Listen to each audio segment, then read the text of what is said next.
수요일 친절한 경제, 오늘도 한지연 기자와 함께합니다.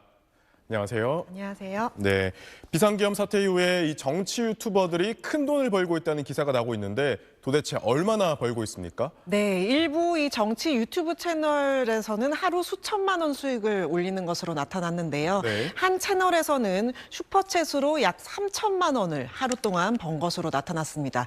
구독자 수는 50만밖에 되지 않지만 네. 후원금으로는 전 세계 1위를 기록할 정도였습니다.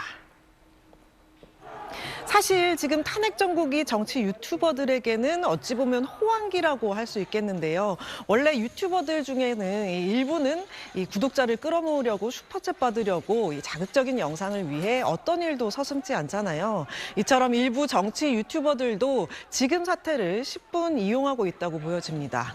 서부지법 사태 역시 과격해진 과정엔 이 유튜버들의 선동이 있었고 이들이 불쏘시개 역할을 하는 동시에 당시 상황을 생중계하며 많게는 수백만 원의 후원금을 모은 것으로 알려져 있죠.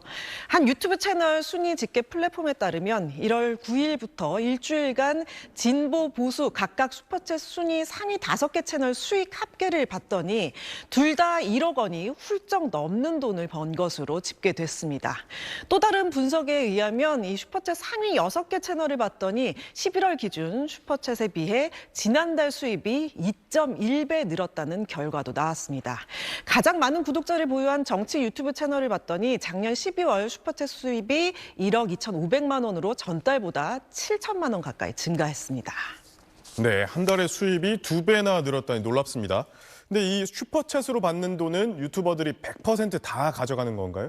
결론부터 말하자면 슈퍼챗에도 세금이 부과가 됩니다. 네. 작년 12월 올린 수입은 올해 5월 종합소득세로 신고 대상이 되고요. 올해 1월에 수익이 났다면 2026년도 신고 대상이 되겠습니다. 유튜버나 인터넷 방송 진행자, BJ 같은 1인 미디어 콘텐츠 창작자는 한 번이 아니라 계속 반복적으로 영상 콘텐츠를 만들어서 이에 따른 수익이 나온다면 과세사업자 또는 이 면세사업자로 사업자 등록을 해야 하는데요. 국세청은 지난 2019년 9월에 이때 한창 유튜버들 갑자기 쏟아 나올 때였죠. 1인 미디어 열풍에 대응하기 위해 종합소득세 신고란에 1인 미디어 창작자 업종 코드를 신설한 바 있습니다.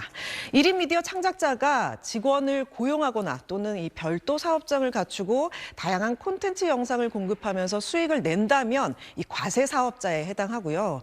직원 고용 없이 또 이 별도 사업장 없이 콘텐츠를 만들면 면세 사업자가 됩니다. 둘 다 모두 종합소득세를 신고해야 합니다. 슈퍼챗 얘기로 돌아오면요. 이 말이 슈퍼챗이지 슈퍼챗, 별풍선 뭐 이런 명칭에 상관없이 후원금이라고 생각하시면 됩니다.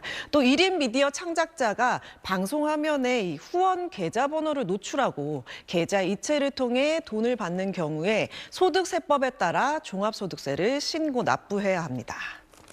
네, 그런 이런 정치 유튜버들의 모금 행위가 우리 현행법의 감시망을 벗어난다는 지적도 있다고요? 네, 먼저 유튜버들의 후원 방식을 다시 정리하자면 앞서 말씀드린 대로 크게 두 가지인데요. 유튜브 생방송 중 채팅창으로 후원을 받는 슈퍼챗과 계좌 후원으로 나뉩니다. 그런데 이 슈퍼챗 같은 경우는 유튜브에서 일정 수수료를 떼어가지만 계좌 후원의 경우는 개인 명의로 된 통장으로 받는 경우가 많습니다. 그래서 유튜버들이 화면에 자신들의 계좌번호를 적어놓기도 하는데요.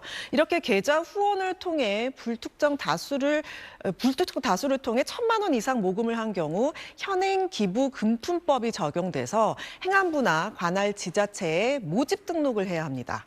하지만 이 기부금은 모집한 사람의 적극적인 권유나 요구가 있어야 하기 때문에 유튜버들이 이 화면 하단에 자발적 구독료라는 문구를 적어놓고 구독자들이 송금하게 되면 이건 자발적 기부로 보게 된다는 거죠. 또 후원금을 모은 대상이 불특정 대상이 아니라 채널의 구독자 등 회원일 경우 기부금품법 적용을 받기가 어렵습니다. 때문에 이런 억대 후원을 받는 행위를 현행법이 포괄하지 못한다는 지적도 나오고 있습니다. 네, 한 기자 잘 들었습니다.